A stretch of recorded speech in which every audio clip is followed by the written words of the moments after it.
দায়িত্ব শুধুমাত্র আল্লাহ তাআলার উপর ভরসা করে আমরা নিয়েছি। দোয়া করবেন আল্লাহ যেন সক্ষমতা আমাদেরকে দান করেন। আমিন। কোরআন বাংলাদেশের সংবিধান হলে আর ইসলামী দলগুলো বাংলাদেশের সেবা করার দায়িত্ব পেলে, সরকার গঠনের সুযোগ পেলে দেশটা কেমন হবে তার কিছু কিছু কাজ এখন আমরা আঞ্জাম দেওয়ার চেষ্টা করছি। মানুষ যেন দেখতে পারে যদি কোরআনিক রাষ্ট্র হয় তাহলে দেশটা এমনই হবে।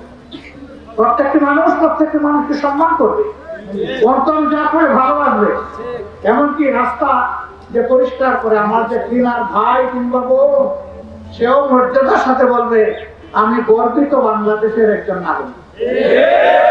এইরকম সম্মান করা হবে, তাকে আর দৃষ্টিতে দেখা হবে না, তার অধিকার দলিত মতিত হবে না।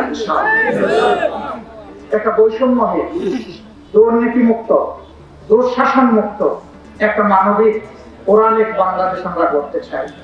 আপনারা কি আমাদেরকে একটু ভালোবাসা দিবেন? একটু দোয়া করবেন?